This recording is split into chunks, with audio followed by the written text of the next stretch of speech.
You didn't stop reaching out because you became distant.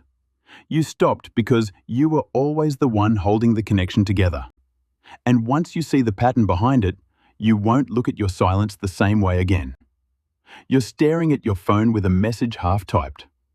You check the last 3 conversations, and all of them started with you.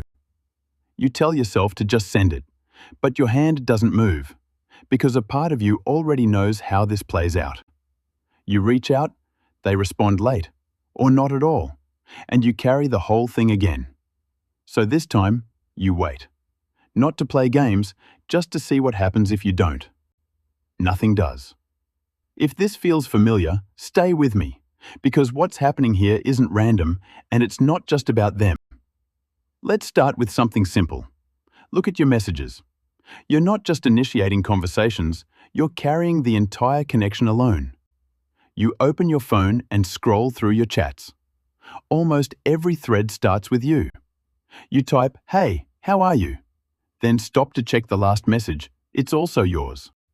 You wait, lock your screen, then unlock it again 10 minutes later just to face the silence.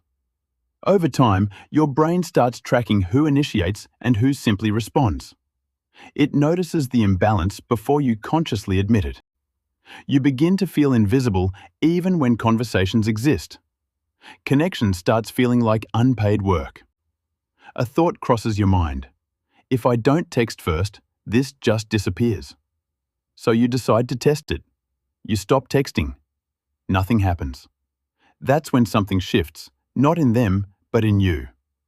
This isn't just a feeling, it's a calculation. You reread a message before sending it. You hesitate longer than you used to. Your brain compares effort and response like a simple equation. If the return stays low, it reduces the action automatically. You stop acting naturally in relationships. Every small reach starts to feel like a risk. A thought crosses your mind. This is probably going nowhere again. So you type slower. Sometimes you don't send it at all. But this didn't start here. There's a reason this feels familiar. It's not the first time. You remember calling someone from another room and getting no answer. Or sitting at a table where no one noticed you were quiet. Your brain builds expectations from repeated responses. If reaching out often led to silence, it stores that as the default outcome. You grow up expecting connection to be uncertain.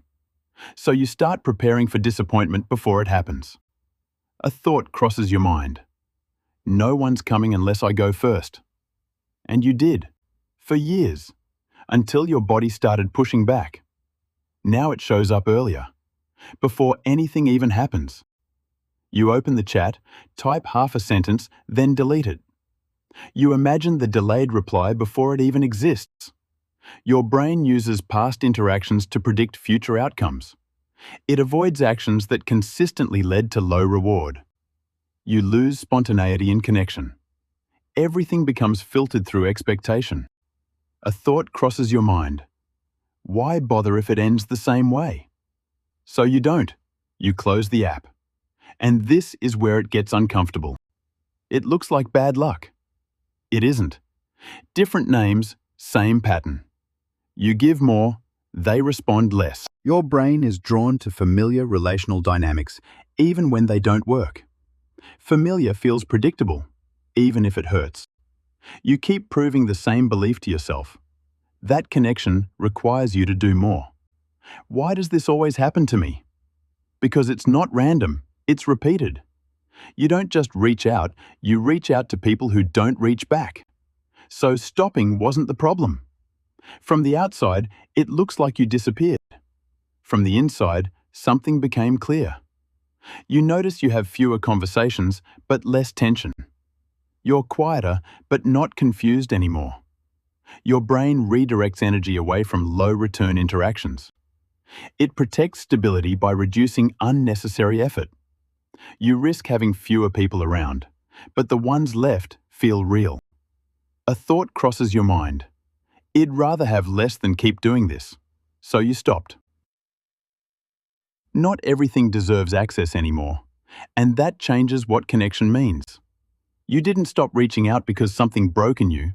You stopped because your system stopped agreeing to one-sided effort. You're the one who used to hold conversations together without anyone noticing. You don't chase connection anymore. You notice who moves without you. Look at your last 3 conversations. Which ones would disappear if you stayed silent? If this helped you see your patterns more clearly, stay. There's more behind this than it looks. You didn't become quieter. You just stopped filling the space for people who never stepped into it.